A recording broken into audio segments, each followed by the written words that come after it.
Hello student, स्वागत है आपका फिजिक्स विथ इलेक्ट्रॉनिक्स पाठशाला में।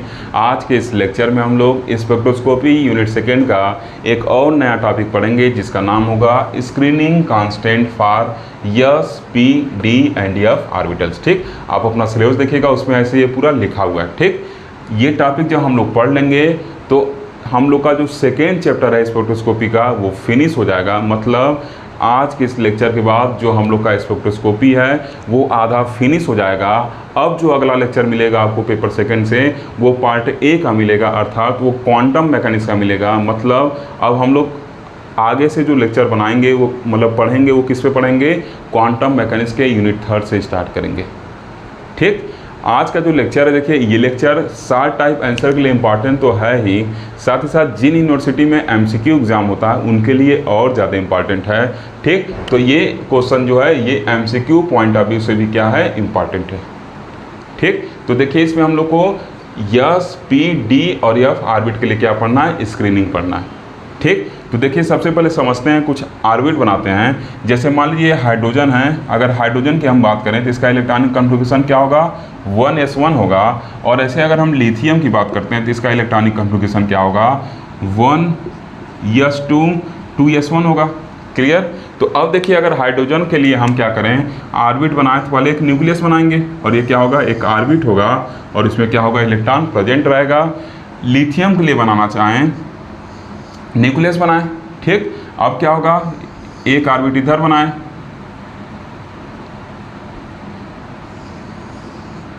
और दो ऑर्बिट बनाना पड़ेगा क्योंकि n क्या है, 2 तक है। तो पहले वाले में क्या है, इसमें 2 इलेक्ट्रॉन है और दूसरे वाले में क्या है, 1 इलेक्ट्रॉन है। तो ऐसे इसका हम ऑर्बिट स्ट्रक्चर बना सकते हैं। दिख रहा है ना, ऑर्बिट में जो इलेक्ट्रॉन रिवॉल्व करना, ऐसे क्या होगा, इसका स्ट्रक्चर होगा। ठीक, यहाँ पे देखिए जब 1 इलेक्ट्रॉन सिस्टम की बात कर रहे हैं तो ये क्या हो रहा है, इलेक्ट्रॉन डायरेक्ट न्यूक्लियस से अट्रैक्ट हो जा रहा है। लेकिन यहाँ पे अगर बात करें तो यहाँ पे न्यूक्लियस इस पर अट्रैक्शन फोर्स तो लगाएगा ही लगाएगा। क्यों न्यूक्लियस अट्रैक्ट करेगा, क्योंकि न्यूक्लियस में क्या होता है, प्रोटॉन होते हैं और वो क्या होते हैं, पॉजिटिवली चार्ज होंगे।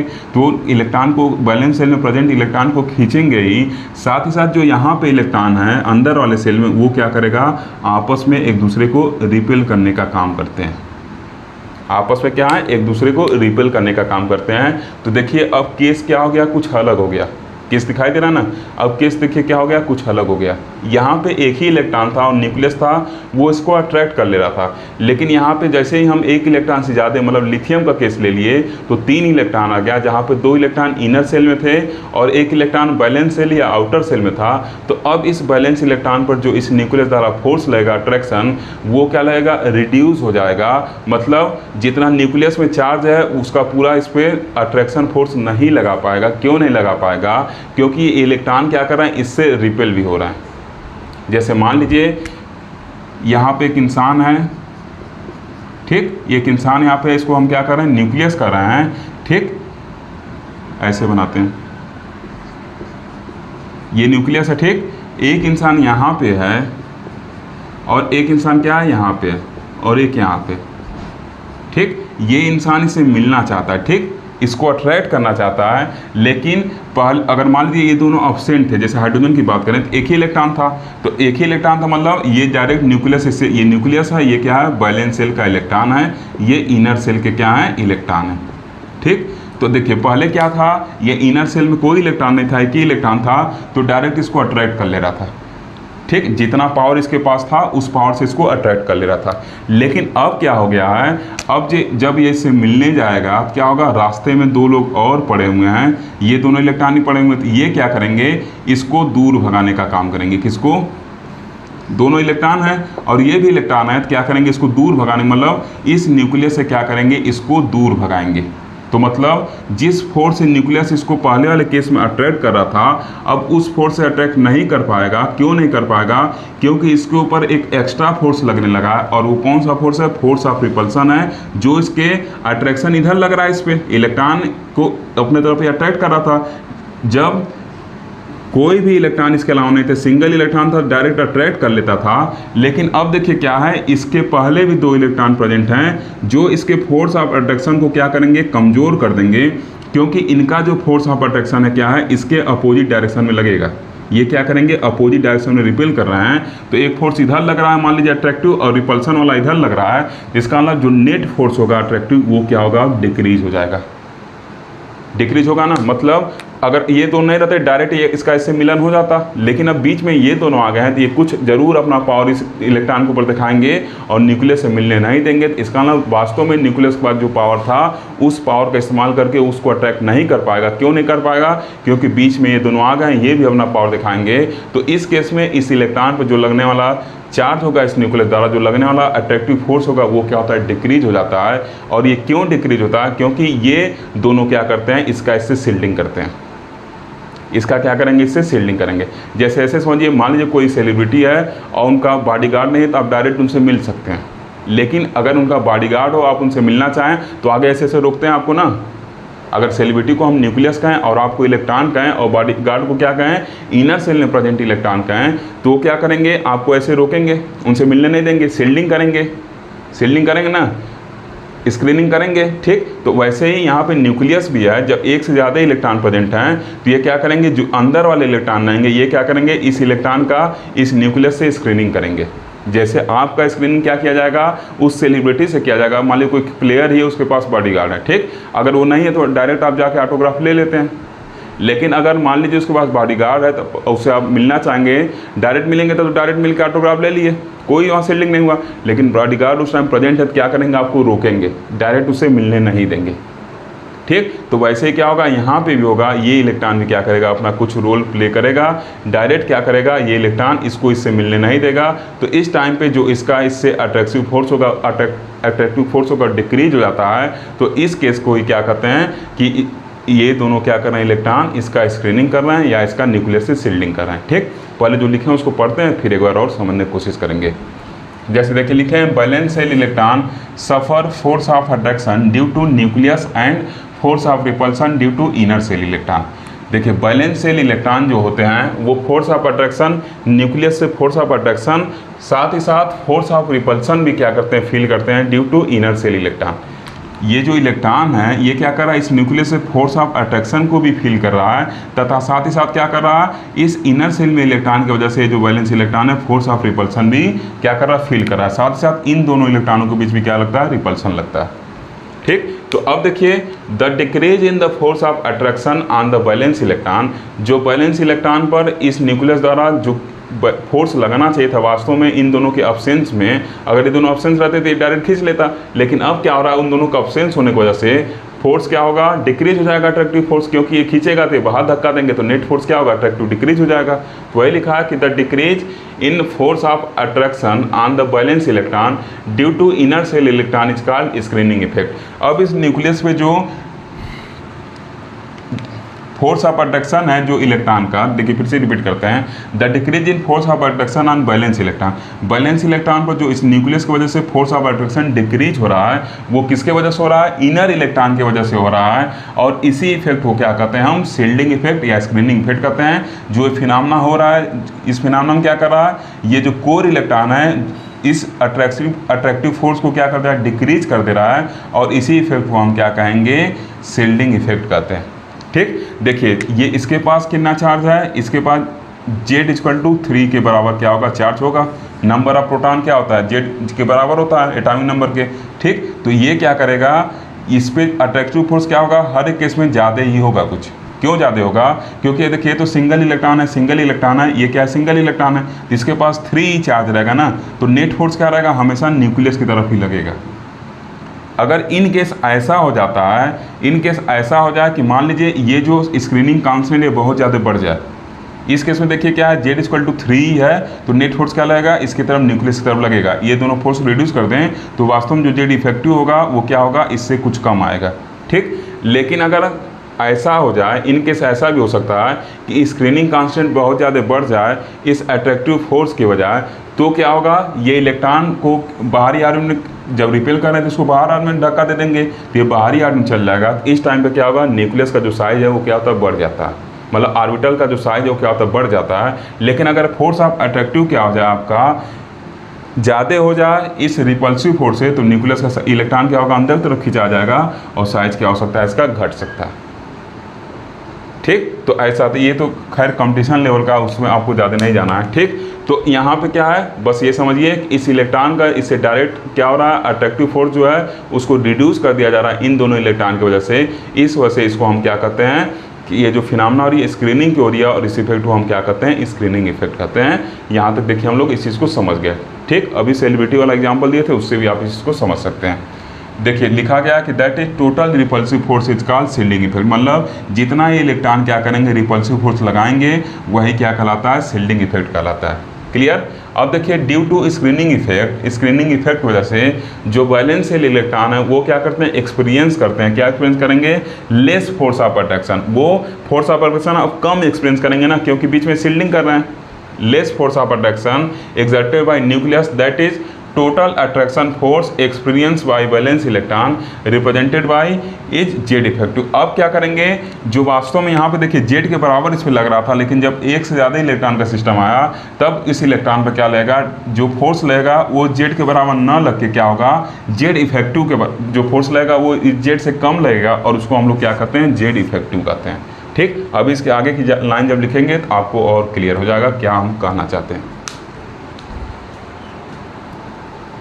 तो देखिए स्टूडेंट, ये लाइन अभी हम लोग पढ़े थे, क्या पढ़े थे, due to screening effect valence shell electron experiences less force of attraction exerted by nucleus, that is total attractive force experience by valence electron represented by a number is Z effective. मतलब देखिए ये Z क्या है, Z atomic number पहले था। अगर इसकी बात करें वन इलेक्ट्रॉन सिस्टम की, तो जेड इलेक्ट्रॉनिक नंबर था, सॉरी एटॉमिक नंबर था, एटॉमिक नंबर गलती से इलेक्ट्रॉनिक है, एटॉमिक नंबर था जेड। ठीक। तो अब ये जेड क्या कर रहा था, ये जेड क्या कर रहा था, अपने नंबर के बराबर इसके ऊपर फोर्स लगा रहा था। लेकिन अब क्या होगा, यहाँ पर जो जेड था ये अपने नंबर के बराबर इसके ऊपर फोर्स नहीं लगा पाएगा। क्यों नहीं लगा पाएगा, क्योंकि बीच में ये इलेक्ट्रॉन इसकी स्क्रीनिंग कर रहे हैं, इसको रिपल का काम कर रहा है। तो अब जो इस इलेक्ट्रॉन के ऊपर इस न्यूक्लियस द्वारा लगेगा फोर्स, वो क्या होगा, पहले के बजाय कम होगा, मतलब लेस अट्रैक्टिव होगा। और उसको अगर हम जेड इफेक्टिव से क्या, अगर उसको हम क्या करें, जेड इफेक्टिव से रिप्रेजेंट करें, तो जो जेड इफेक्टिव होता है वो जेड माइनस सिग्मा के बराबर होता है। ठीक। तो वही लिखे हैं कि total attractive force experience by valence electron represented bye ये नंबर, उसको कैसे करते हैं, जेड इफेक्टिव से रिप्रेजेंट करते हैं। ठीक। पहले क्या था, कुछ नहीं लगता था हाइड्रोजन गैस में, तो उसको जेड से रिप्रेजेंट करते थे अट्रैक्टिव फोर्स को। लेकिन अब क्या कर रहे हैं, स्क्रीनिंग की वजह से जो फोर्स लगा रहा है उसको जेड इफेक्टिव से रिप्रेजेंट कर रहे हैं। ठीक। इसके बाद देखिए आप ये लाइन लिखेंगे कि there is reduction in nuclear charge due to screening effect. और क्या बता रहा है कि जो न्यूक्लियर चार्ज है वो क्या होगा, आपका रिड्यूस हो जाएगा स्क्रीनिंग इफेक्ट से। ठीक। ये देखिए जो आपका फोर्स लग रहा है यही चार्ज भी है। ये जैसे यहाँ इस केस में मानिए ये जो जेड फोर्स लग रहा है ये एटॉमिक नंबर के बराबर है और यही चार्ज भी है। उसी तरीके से अब जो फोर्स लग रहा है जेड इफेक्टिव लगेगा, तो जेड इफेक्टिव क्या है, जेड से कम है। जेड इफेक्टिव जो है जेड से कम है, तो यही जेड इफेक्टिव क्या होगा, चार्ज भी होगा। और इसी को क्या कहेंगे, इफेक्टिव न्यूक्लियर चार्ज कहेंगे। तो वही लिखेंगे reduced nuclear charge is called effective nuclear charge. बात समझ रहे हैं। ये जो जेड होता है ये क्या होता है, जेड एटॉमिक नंबर है और इसी जेड के बराबर के ऊपर फोर्स ऑफ अट्रैक्शन लगता है। और यही जेड क्या है, आपका इस चार्ज है, न्यूक्लियर चार्ज है जिसको अट्रैक्ट कर रहा है। लेकिन इस टाइम पे क्या है, अब जो फोर्स ऑफ अट्रैक्शन है रिड्यूस हो गया और हम मान ले रहे हो जेड इफेक्टिव है, तो अब जो चार्ज होगा वो क्या होगा, जेड इसी के बराबर होगा। जैसे हाइड्रोजन केस में जेड के बराबर था, वैसे अब अगर फोर्स जेड इफेक्टिव हो गया, अट्रैक्टिव फोर्स, वो क्या होगा, जेड इफेक्टिव हो गया। और जब ये फोर्स ही कम है तो न्यूक्लियर चार्ज भी कम हो जाएगा, क्योंकि वो सिर्फ डिपेंड कर रहा है जो फोर्स है। ठीक। तो इसका मतलब जो जेड इफेक्टिव होगा वो क्या होगा, जेड से कम होगा और इसी को इफेक्टिव न्यूक्लियर चार्ज कहते हैं, जो ऊपर लाइन उसमें मैं बताया हूँ। ठीक। ज़्यादा हमको डेफिनेशन नहीं लेना है, हम लोग को प्रॉब्लम सॉल्व करने वाले से बस मतलब है। अब देखिए if nuclear charge equal to Z, अगर न्यूक्लियर चार्ज क्या जेड है और इफेक्टिव न्यूक्लियर चार्ज मान लें जेड इफेक्टिव है और स्क्रीनिंग कांस्टेंट या शील्डिंग कांस्टेंट या शील्डिंग इफेक्ट ऐसे कहीं इसको मान लें क्या है, सिग्मा है, तो कितना जेड इफेक्टिव होगा, वो जेड माइनस सिग्मा के बराबर होगा। ठीक। जैसे आप ये समझिए, मान लीजिए आप क्लास में बैठे हुए हैं ऐसे, ठीक, आपका एक फ्रेंड यहाँ पर बैठा है और आप यहाँ बैठे थे, डायरेक्ट इससे कांटेक्ट में थे, डायरेक्ट आपका अट्रैक्शन हो रहा था। लेकिन अब क्या हुआ, बीच में कोई एक फ्रेंड आके आपका बैठ गया, तो अब क्या होगा, ये क्या करेगा, आपको इससे स्क्रीनिंग का काम करेगा, शील्डिंग का काम करेगा। तो अब आपको इससे मिलने के लिए इधर उधर क्या करना पड़ेगा, जाना पड़ेगा, ऐसे ऐसे करके देखना पड़ेगा। क्यों करना पड़ रहा है, क्योंकि ये शील्डिंग का काम कर रहा है। अब डायरेक्ट अट्रैक्शन नहीं हो रहा, मतलब जो पहले अट्रैक्शन था वो डिक्रीज हो चुका है। वैसे न्यूक्लियस केस में भी है, जब एक ही इलेक्ट्रॉन था डायरेक्ट अट्रैक्ट कर रहा था, लेकिन जब एक से ज़्यादा इलेक्ट्रॉन है क्या कर रहा है, शील्डिंग का काम कर रहा है। ठीक, और यहाँ पे कैसे निकलेगा, तो जो पर्सन है और जो अट्रैक्शन उसको घटा देते, इस कितना फोर्स लग रहा निकल जाएगा। ठीक, कितने लोग बीच में बैठे हैं और किसको आप देख रहे थे उसमें से, ऐसे चाहे यहाँ समझिए, यहाँ से कन्फ्यूज हो सकते हैं आप, ऐसे समझिए टोटल जो कितना था जेड था, उसमें से जितना स्क्रीन हो रहा है उसको घटा दें तो वही क्या होगा, आपका जेड इफेक्टिव होगा। क्लियर है। तो अब ये सिग्मा का वैल्यू कैसे निकलेगा, ये हम लोग का मेन मैटर है कि ये जो स्क्रीनिंग कांस्टेंट है ये कैसे निकाला जाएगा। तो इस स्क्रीनिंग कांस्टेंट को देखिए, अमेरिकन फिजिसिस्ट ने, जिनका नाम था स्लेटर, उन्होंने क्या किया था, इसको निकालने का तरीका बताया था। नेक्स्ट सेशन के अंदर उस तरीके को हम लोग देखेंगे। और किसी भी इलेक्ट्रॉन के लिए अगर हमको सिग्मा का वैल्यू पता हो गया और उसका एटॉमिक नंबर पता है, किस एटम में वो इलेक्ट्रॉन है, तो एटॉमिक नंबर ही पता रहेगा, तो हमको पता चल जाएगा कि उस इलेक्ट्रॉन पर न्यूक्लियर वाला कितना इफेक्टिव चार्ज, कितना इफेक्टिव पावर लग रहा है, कितना इफेक्टिव फोर्स लग रहा है, या कितना इफेक्टिव चार्ज है उसका। ठीक, इसको हम कैलकुलेट कर सकते हैं। ये चार्ज और फोर्स दोनों एक ही चीज़ है, क्योंकि जितना ये क्या कर रहा है, चार्ज है, उतना ही फोर्स था। अब यहाँ क्या है, जो फोर्स घट रहा है इस वजह से चार्ज भी क्या हो रहा है, इस केस में घट जा रहा है। ठीक, तो इससे कन्फ्यूज मत होएगा, इसको फोर्स भी कर रहा है और यही क्या आपका चार्ज भी है। देखिए स्टूडेंट, इसके पीछे हम लोग क्या लिखे थे पिछले वाले सेशन में, जेड इफेक्टिव इक्वल टू क्या था, जेड माइनस सिग्मा था, तो sigma equal to Z minus Z effective लिख सकते हैं। ठीक, और यहाँ से अगर हाइड्रोजन के लिए बात करें, हाइड्रोजन के लिए एक ही इलेक्ट्रॉन होता है, तो जेड इक्वल टू, जैसे हाइड्रोजन के लिए बनाए थे ना अभी, ये क्या एक ही इलेक्ट्रॉन है, तो उस केस में जेड और जेड इफेक्टिव आपस में बराबर होगा। वो किसके बराबर होगा, एक के बराबर होगा, क्योंकि बीच में कोई इनर इलेक्ट्रॉन है नहीं। तो जब एक के बराबर होगा तो 1 - 1 क्या हो जाएगा, सिग्मा इक्वल टू 0 हो गया। तो हाइड्रोजन केस में जो स्क्रीनिंग कांस्टेंट होता है वो क्या होता है, 0 होता है। ठीक, स्क्रीनिंग कांस्टेंट क्या, न्यूक्लियस और वैलेंस शेल के इलेक्ट्रॉन के बीच में जो प्रेजेंट इलेक्ट्रॉन वो क्या करते हैं, शील्डिंग करते हैं। उन शील्डिंग का कितना इफेक्ट होगा वही क्या करते हैं, सिग्मा से हम कैलकुलेट करते हैं। ठीक, तो अब देखिए क्या होगा, जेसी स्लेटर साहब ने 1930 में, ये अमेरिकन फिजिसिस्ट है, इन्होंने 1930 में एक रूल सेट किया था, set of some rule for finding the screening constant for any of the SPD. और f orbitals. Rules given by him are given below, जो इनके द्वारा रूल दिए गए थे वो नीचे दिया गया। ठीक, अभी तक देखिए जो भी आपके मन में थोड़ा वो डाउट होगा, जो पीछे हम लोग डेफिनेशन पढ़े हैं, तो डाउट आपका, वो जो डाउट है आपका, वो जैसे ही आप प्रॉब्लम सॉल्व करेंगे, एग्जांपल में सॉल्व कराऊंगा, तुरंत क्या होगा आपका, वो डाउट खत्म हो जाएगा। ठीक, बस थोड़ा पेशेंस रखे रहिए, अभी देखिएगा एक एग्जांपल करा दूंगा, सब खत्म हो जाएगा डाउट। अब देखिए यहाँ क्या लिखे हैं कि पहला रूल इन्होंने क्या दिया था, write the electronic configuration and grouped together s and p orbital for same n but d and f orbital are separated. इन्होंने कहा कि अगर मान लीजिए किसी एटम में किसी इलेक्ट्रॉन का स्क्रीनिंग कांस्टेंट निकालना है, तो सबसे पहले क्या करिए उसका इलेक्ट्रॉनिक कन्फिगरेशन लिख लीजिए। तो जनरली मैं देखिए 1s 2s p के फॉर्म में से लिखा हूँ। ठीक, अब क्या किया इन्होंने, कहा कि जो सेम यस और पी के हैं, जिसके लिए एन का नंबर सेम, उनको आपस में ग्रुप कर दीजिए। मतलब एक ग्रुप ये बना, ये तो अकेले, इसको भी आप ऐसे कर सकते हैं। अब बाकी 3s 3p इसके लिए सेम है, 4s 4p इसके लिए सेम है, और यहाँ देखिए 5sp 5 ये सेम है। ठीक, बाकी इन्होंने कहा जो d और f के हैं उसको क्या कर दीजिए, सेपरेट कर दीजिए। तो d और f को क्या करते हैं, सेपरेट ग्रुपिंग ऐसे आप कर सकते हैं, ऐसे सेपरेट ग्रुपिंग कर देते हैं। ठीक, इसका भी एक मतलब है, आगे आप लोग एग्जाम्पल पढ़ेंगे तो समझेंगे उस पर। ठीक, अब इन्होंने कहा कि any electron lying in the shell higher than that of electron of interest do not contribute to screening constant. जैसे मान लीजिए ये 3 सेल की अगर हम बात करें, इस लाइन का मतलब क्या है, मान लीजिए इनर सेल 2 है यहाँ पे, एक आउटर सेल है। ठीक, अब हम इस इलेक्ट्रॉन के लिए इससे कितना इफेक्टिव न्यूक्लियर चार्ज है निकालना चाहते हैं, मतलब इस इलेक्ट्रॉन के लिए स्क्रीनिंग कांस्टेंट कैलकुलेट करना चाहते हैं, तो इससे कोई मतलब नहीं, क्योंकि ये तो कोई रोल प्ले नहीं करेगा। मान लीजिए ऐसे आप बैठे हुए हैं, ठीक, ऐसे ब्रेंच है, आपका दोस्त यहाँ था, आप यहाँ बैठे थे, बात कर रहे थे, बीच में एक और स्टूडेंट आगे बैठ गया, अब आपके दोस्त से क्या रहा, बात नहीं हो पा रहा है।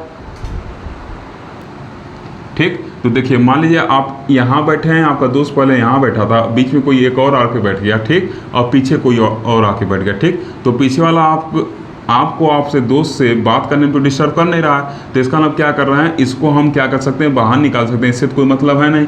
हम लोग का मतलब क्या है, आपका जो आपके दोस्त से स्क्रीनिंग का काम कर रहा है, बस उससे मतलब है, ठीक। तो उसी तरीके से हमको इस न्यूक्लियस से क्या करना है, स्क्रीन निकालना इस इलेक्ट्रॉन का।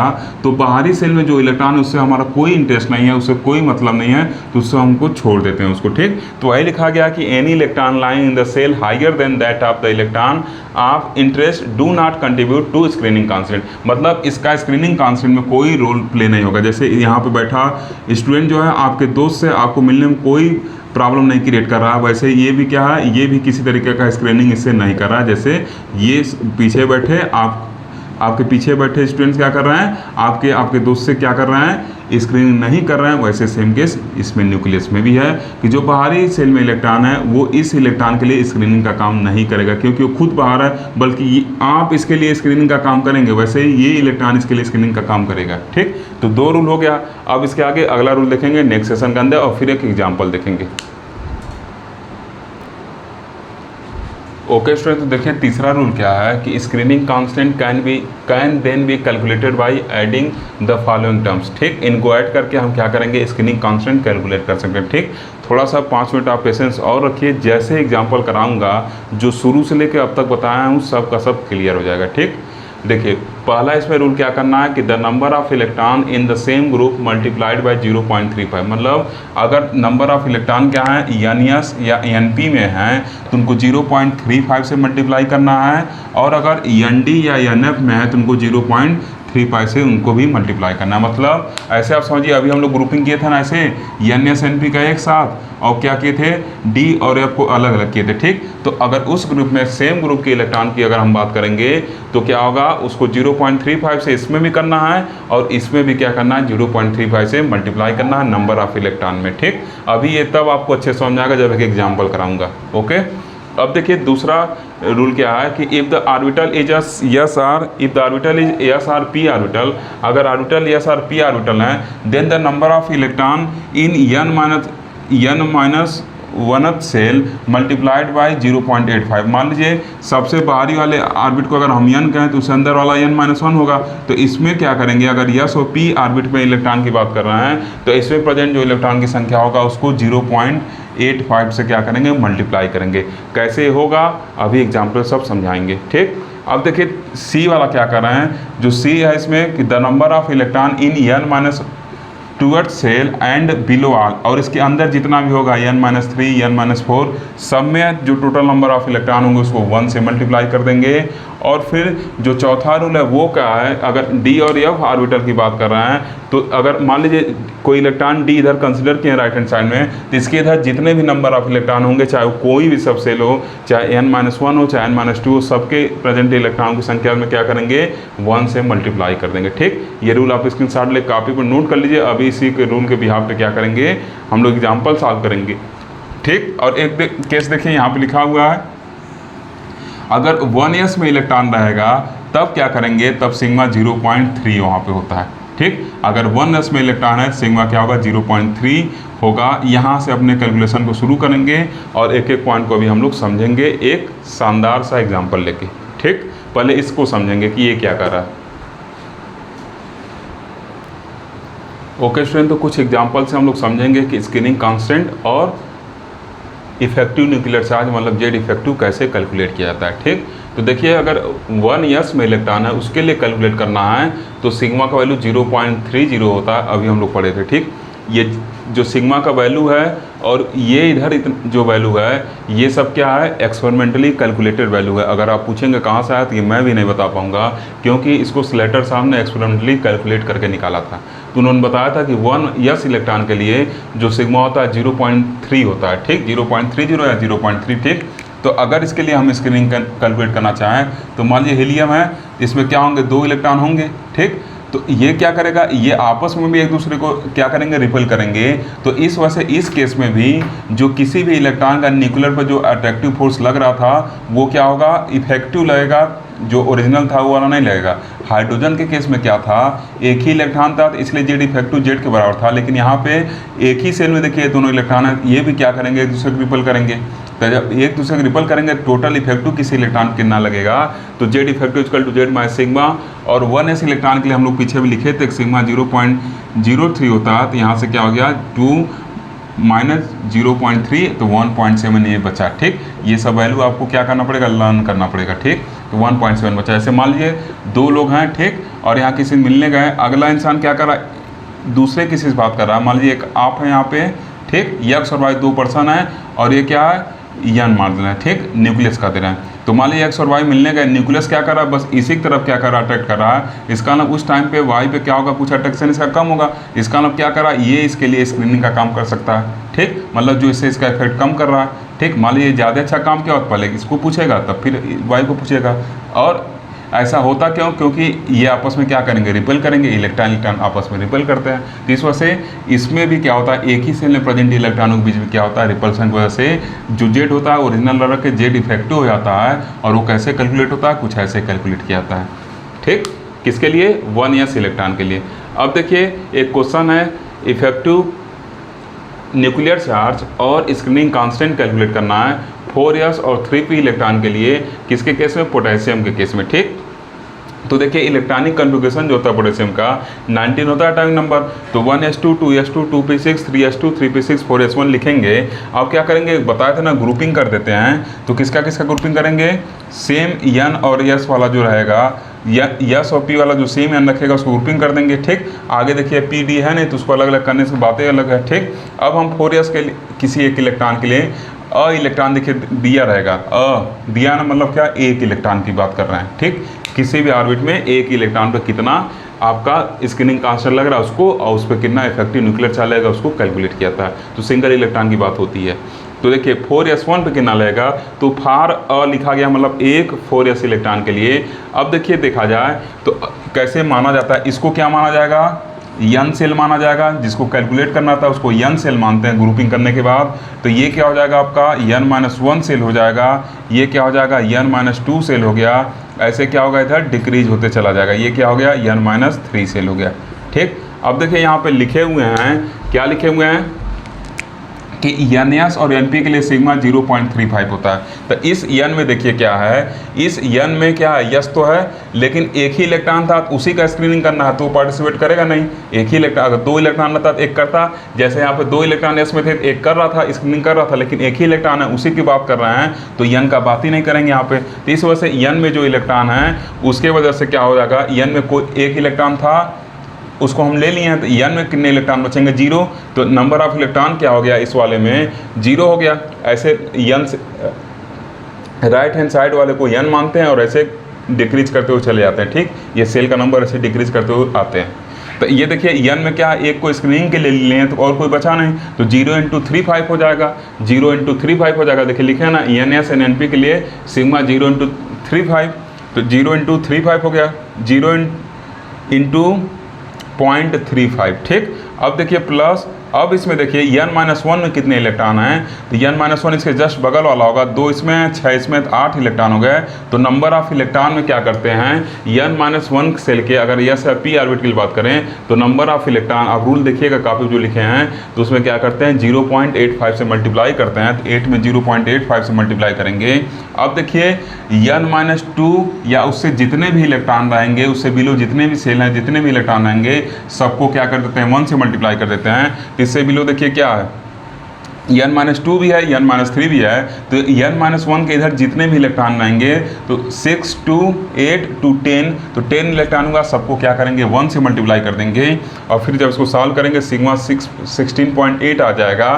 तो जेड इफेक्टिव क्या हो जाएगा, जेड माइनस ये सिग्मा, तो 2.2 हो गया। ठीक, अब देखिए अगर इसी के लिए 3p इलेक्ट्रॉन के लिए जब बात करेंगे, तो 3p इलेक्ट्रॉन के लिए जब बात करेंगे, देखिए केस दूसरा होगा। अब हम लोग का क्या हो जाएगा, जब 3p इलेक्ट्रॉन के लिए बात करेंगे, 3p इलेक्ट्रॉन के लिए बात करेंगे, तो ये तो उसके बाहर वाला सेल हो गया। तो बताए थे ना कि जो अपने इंटरेस्ट का सेल नहीं रहता उसको क्या करते हैं, हटा देते हैं, वो 0 देता है, वो स्क्रीनिंग नहीं करता। ये समझाए थे पीछे ना, तो ये कट कर देंगे। अब क्या हो गया, अब हम लोग का ये n हो गया, ये n-1 हो गया, और ये क्या हो गया, n-2 हो गया। ऐसे जहाँ से कैलकुलेट करना था उसी को मानते हैं, ग्रुपिंग किए हुए हैं ऐसे। अब देखिए P के किसी एक इलेक्ट्रॉन की स्क्रीनिंग बात कर रहे हैं, तो अब इस ग्रुप में कितने इलेक्ट्रॉन बचेंगे? इस ग्रुप में 7 इलेक्ट्रॉन बच गए। और NS या NP ग्रुप में जो इलेक्ट्रॉन होते हैं, एक इलेक्ट्रॉन का कंट्रीब्यूशन 0.35 से स्क्रीनिंग करते हैं, तो टोटल नंबर ऑफ इलेक्ट्रॉन कितने हैं? 7 बच रहे हैं। तो 7 इंटू 0.35 कर देंगे। अब N-1 सेल में कितने इलेक्ट्रॉन हैं? 8 इलेक्ट्रॉन हैं। और N-1 में sp के केस में जो इलेक्ट्रॉन होते हैं उनके नंबर में 0.85 से मल्टीप्लाई करते हैं, तो 8 में 0.85 से मल्टीप्लाई कर देंगे। अब देखिए इसके इधर जितने भी सेल लेंगे N-2 और भी अगर रहते तो क्या होता? सब में क्या करेंगे? 1 से मल्टीप्लाई करेंगे। कितने इलेक्ट्रॉन हैं? 2 इलेक्ट्रॉन हैं, तो 2 में 1 से मल्टीप्लाई करेंगे। जब सॉल्व करेंगे तो ये वैल्यू आएगा सिग्मा का, तो जेड इफेक्टिव कितना हो गया? ये 7.75 निकल जाएगा। ठीक, तो ये आप रूल समझ गए। DF वाला एग्जाम्पल मैं नहीं लिया हूँ, वो आप करिएगा। जैसे आप निकालिएगा 30 एटॉमिक नंबर वाले केस में निकाल लीजिएगा। ठीक, 30 एटॉमिक नंबर वाले केस में निकालिएगा, उसमें D आपको मिल जाएगा, उसको कैलकुलेट करेगा। मैं थोड़ा सा एग्जाम्पल उसको ऐसे समझा देता हूँ। जैसे मान लीजिए आप लिख रहे हैं 1s 2s 2p 3s 3p 3d 4s 4p 4d, और फिर क्या लिख रहे हैं 5s 5p 5d 5f, ऐसे लिख रहे हैं। ठीक, ऐसे समझा देता हूँ। आप किसी भी एटॉमिक नंबर को उठा के सॉल्व करके एक एग्जाम्पल अपना करके अपने आप को देख लीजिएगा क्या सॉल्व कर पा रहे हैं नहीं। तो देखिए अगर क्या बात करेंगे हम, मान लीजिए इसमें D की बात करेंगे। अगर इस D की इलेक्ट्रॉन की बात करेंगे तो इस D में मान लीजिए अगर आपका 10 इलेक्ट्रॉन मैक्सिमम रह सकता है, तो इसको क्या करेंगे? N सेल बना देंगे। और P का क्या करते हैं? S और P का एक साथ ग्रुपिंग करते हैं। जैसे मान लीजिए 5d10 रहा होगा, किसी भी एटम के लिए मान लीजिए 5d10 रहा होगा, तो इसके किसी एक इलेक्ट्रॉन के लिए स्क्रीनिंग निकालना है, तो क्या करेंगे? ग्रुपिंग करेंगे। तो D और F का अलग अलग ग्रुपिंग करते हैं, तो इससे कोई मतलब है ही नहीं, हमको हटा देंगे क्योंकि इसके बाहर है। तो एक ग्रुपिंग sp का एक साथ हो गया, फिर 4d का एक साथ हो गया, फिर इसका एक साथ हो गया, और फिर इसका अलग हो गया। इसका ग्रुपिंग क्या हो गया? अलग हो गया। और sp का ग्रुपिंग अलग हो गया, इस तरह हो गया। ठीक, अब देखिए क्या हो गया? ये N सेल हो गया, ये N-1 हो गया, ये क्या हो गया? N-2 हो गया, ये N-3 हो गया, ऐसे आगे घटता हुआ चला जाएगा। ठीक, तो देखिए ND में जब रहता है तो उस इलेक्ट्रॉन के लिए कितना रहता है? 0.35 रहता है। तो टोटल 9 इलेक्ट्रॉन है इसमें। एक तो निकाल लिए, उसी के लिए स्क्रीनिंग करना है, तो 9 बचे, तो 9 इंटू 0.35 हो जाएगा। और इसके इधर लिखा गया था ना ND और NF के लेफ्ट में जितने भी रहते हैं, तो इधर जितने भी इलेक्ट्रॉन होंगे सबका जो सम होगा, मान लीजिए x इलेक्ट्रॉन है, उसमें क्या करेगा? 1 से मल्टीप्लाई कर दीजिएगा और इसको जोड़ दीजिएगा, तो क्या हो जाएगा? आपका सिग्मा निकल जाएगा। और सिग्मा निकल जाएगा जेड माइनस सिग्मा करके जेड इफेक्टिव निकल जाएगा। और सिमिलरली ऐसे ही F के केस में भी होता है। ठीक, उम्मीद है आप समझ गए होंगे। आज के लेक्चर बस इतना ही। अगर आपको लेक्चर अच्छा लगा जरूर लाइक करिए, शेयर करिए तथा चैनल को सब्सक्राइब करिए। Thank you for watching.